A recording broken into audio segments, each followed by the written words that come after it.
बिस्मिल्लाहिर्रहमानिर्रहीम। पाकिस्तान तो दुनिया च वेखण वाले तो सुनने वाले एक बार फिर इमरान खान का सलाम। दोस्तों, वीडियो नू मुकम्मल वेख लिया करो, क्योंकि बार बार जिक्र करने का फायदा को नहीं कि अगे मैं वीडियो च गल की कि मैं काम छड्ड रहा जी। फिर बड़े दोस्तों ने कॉलां कीतियां, व्हाट्सएप ते कमेंट भी किए ने, तो सानू पता होंदा कि किहड़ा बंदा सानू कमेंट कर रहा, किहड़ा सानू लाइक कर रहा, कौन शेयर कर रहा, ये हर चीज़ का पता लगता। तो इस वास्ते असी ये रिक्वेस्ट कर रहे हैं कि साडा अलहमदुलिल्लाह अपना साइड बिजनेस भी है, सारा कुछ है। ये सिर्फ एक तलक की बिना ते लोगों ना साडा तलक बने, ताकि लोगों ना साडी जान पहचान बने। तो अगर कोई मफाद मिल गया तो ठीक है, नहीं तो चलो अपना कारोबार है अलहमदुलिल्लाह चल रहा, सोहना चल रहा माशाअल्लाह।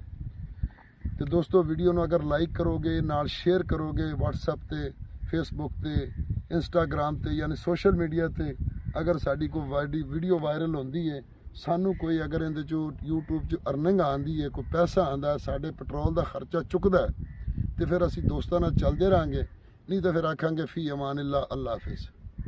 इस वास्ते कि साढ़े जेरे सबसक्राइबर ने मेरे वो 48% वीडियो वेखते हैं, तो जेरे नहीं सबसक्राइबर वो 52% वेखते हैं।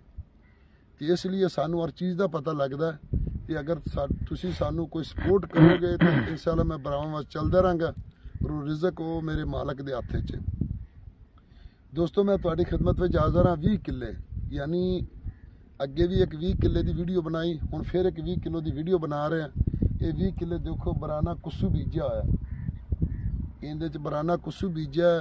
दोस्तों, तहसील फोटाबास ते ज़िला बहावलनगर च रकबा मौजूद है, और फोटाबास तो डारा वाला मेन रोड डबल रोड अगे दरमियान च एक शहर आंदा मंडी लतीफाबाद मंडी, इहदे च गल्ला मंडी है, हर चीज़ जिंदगी की हर सहूलियत मौजूद है। तो ये रकबा उत्थे दोस्तों मौजूद है, और तकरीबन ये सारा मुकम्मल गैराबाद है, और मंडी लतीफाबाद तो कारपेट रोड निकलता 6 किलोमीटर ते अगे जाके ये रकबा होंदा है। रकबा कारपेट रोड तो 3-4 मरबे दूर पे है। तो दोस्तों, ना इनका नहरी पानी है, तो ना ही इनका थल्ले का पानी है। थल्ले पानी तो है लेकिन कड़वा है, गला भी खराब है। तो दोस्तों, ये 20 एकड़ तुसी आने वाले 4 सालों तो बाद तुहानू 8 लाख भी नहीं लभने ने। ये गल मेरी नोट कर लो, अपने को लिख के लै लो। मैं रवां या ना रवां, इंशाअल्लाह यह वीडियो मौजूद रहेगी, क्योंकि जो हालात चल रहे हैं वो सानू सारा पता है। तो दोस्तों, ये 20 किले मुकम्मल गैराबाद है, पिछले 20 किले भी इन्होंने नाल पै ने, इत्थे होर भी रकबा लभ सकता है। तो दोस्तों, वीडियो को अगर लाइक करोगे, शेयर करोगे, तो असी तुहाडे नाल चलते रहेंगे। तो दोस्तों, डिमांड की अगर इनकी गल की जाए, डिमांड इनकी कोनी, फाइनल का रेट है 2 लाख रुपया फी किले का। डिमांड 2 कह लो, 2.5 कह लो, जो मर्जी कह लो, क्योंकि सेम टू सेम को रकबा है। तो 2 लाख रुपया फाइनल का रेट है दोस्तों।